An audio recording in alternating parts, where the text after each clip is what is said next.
One early to mid afternoon, I was sitting around depressed, and then I had an even more depressing thought and feeling. No matter how hard you try, no matter how badly you want it, you can never truly be with anybody else. You are alone. So am I. Not wanting to live any longer, I ripped off my clothes, thrust open the door with my 9-inch nail, and ran down the street naked, hoping that the cops would shoot me. They didn't. There was a snake crawling out of a sewer, and it coughed up a VHS tape, along with a mutilated rat's corpse and bits of rubber VHS tape that I'd assumed came with the VHS tape. So it was VHS tape, and I was concerned that the tape would no longer play. So I thrust the tape back into the VHS tape with my 9-inch nail and went back home and applied some crazy glue, which kind of makes sense given that I am crazy, and the tape worked. What could it be this time? Kind of made me want to go on a 7-month hiatus, like that time I saw a video about Muppets playing heavy metal music and stuffing popping out of dolls, like an allegory or metaphor for blood and guts and dough chunks if you're the Pillsbury Doughboy or just really, really fat, I guess. The lost episode of Tom and Jerry. It read on screen. The opening showed Jerry, the titular mouse, running into a piece of cheese, and Tom, the frizzled and unkempt tomcat, had clumps of fur sticking out of every orifice. And to be upfront with you, I found this episode already rather bothersome. Then Tom the cat took out what looked like a screwdriver and ripped off the screwdriver tip of the screwdriver and ate it for some reason and spat it out into the mouse hole. The tape paused for 30 seconds, and Jerry crawled out of the mouse hole, revealing that he used the tip of the screwdriver as a bottle opener, and the cork of the bottle flew out and popped Tom the cat in the eye, permanently blinding him and causing blood and yellow butter and molten Gouda cheese to splurge out of his butthole.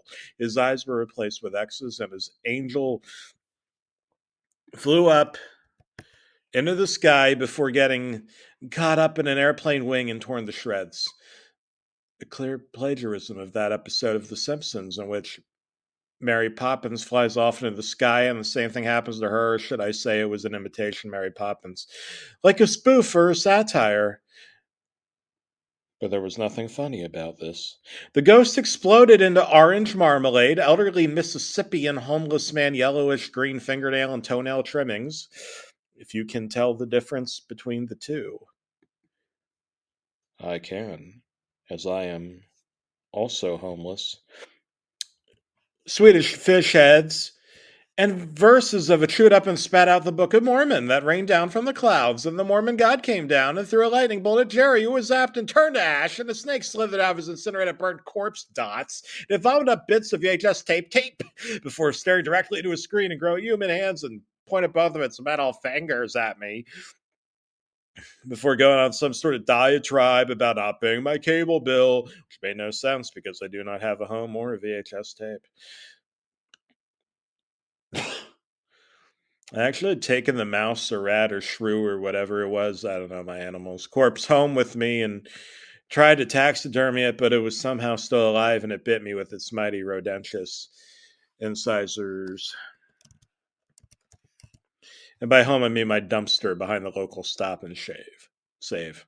Stop and save. Listen, I cry myself to sleep every night, but it's night because my father kicked me out of the house after I left the Mormon church, or I lit up a faggot, that means cigarette, when I was 576 years old. It's because it's because I have no friends. And all I remember is that as a child, those Tom and Jerry cartoons. Yeah, they really were something because they resemble the struggle. All of us are isolated, alone, cannot be truly inside of someone else other than our dilly dilly when we make sweet passionate love to them, oh baby. But the real problem is that the universe, by design, has us eat and consume one another only to survive longer, but none of us can really survive forever, so we pass on our genes to future generations, except if we're tier 4 obese and nobody loves us, no one ever will. But what is unconditional love other than a human construct? Anyway, I turned off the VHS tape in my mind and started sobbing very hard.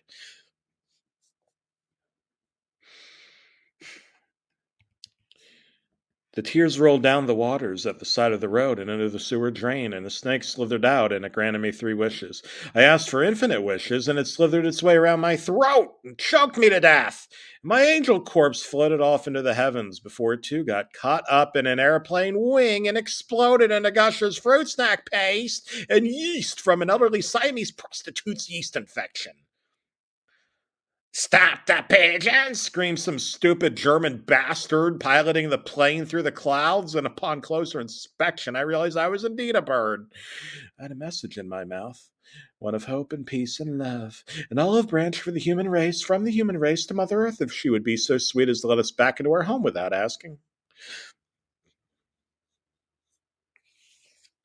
I flew off and flapped my wings and landed back in the airplane wing and exploded again and woke up in the mental hospital. I was told by the doctor that I don't go on so many of these insane misadventures anymore and I should probably take another 7 months off. And when I'm feeling especially loopy again, tell you the tale of the crazy frog who crashed into the World Trade Center. That's how babies are made. And by that, I mean the unprovable conspiracy that the government caused 9/11. But that makes no sense because the many worlds hypothesis of quantum mechanics implies that you likely already died and reawoke in a world in which 9/11 never happened. You are an amoeba or a worm or perhaps a snake vomiting up a mutilated mouse corpse and a VHS tape.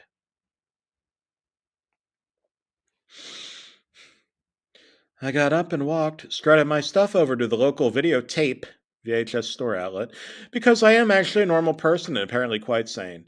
Thrust my stuff onto the counter. By that I mean $5, you weirdo. And the cashier gave me a videotape of the lost episode of Tom and Jerry, which I took back home.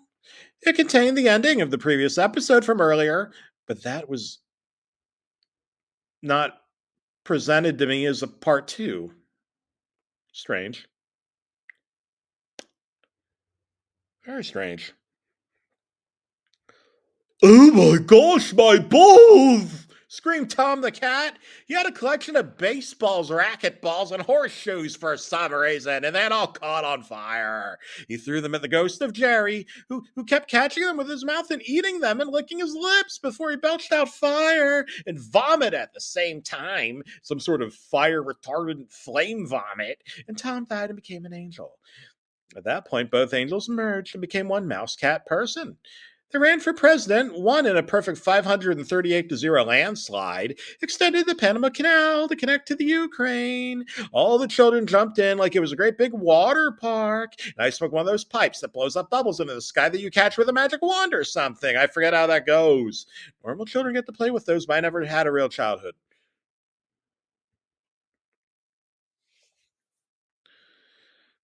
I rewound the VHS tape using the 2 VHS tape wheels, and I bit my teeth into those white plastic teeth, and blood splurted out of my lips. So I glued my lips, and my tongue got glued to my lips, and I tried disconnecting my tongue from my lips using my hand, but instead I ripped out my tongue and bled to death. When I woke up, I was in another dimension. The quantum theory had proven correct. I was George W. Bush and reading a copy of the book My Pet Goat to the local school children. A snake stared in from a window outside of the classroom and hissed at me before spitting up the mutilated corpse of Jerry the Mouse. It was a bomb and it exploded. I didn't wake up again after that. You see, the quantum theory many worlds hypothesis proves wrong when you run out of worlds, and no matter what anyone tells you about limitless possibilities, we as humans are co-creators of the universe with our minds. Look up Biocentrism, a book in theory by Robert Lanza, MD. When no human looks at the moon does not exist. I am not a moon, and I did exist, but I do not exist anymore. I was once a moon, or many times a moon, in many different universes that now no longer exist because I am no longer there to observe them. Like Mac tonight of McDonald's commercial infamy playing the piano and saxophone to convince middle aged men to leave behind their empty love stained bachelor sheets and grab themselves a Big Mac. Shitting, I mean sitting outside, inside of the local McDonald's drive through.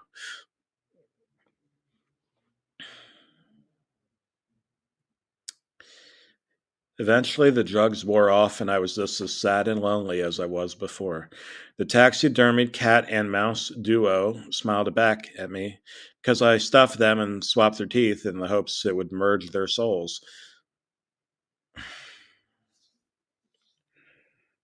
What the hell am I doing here?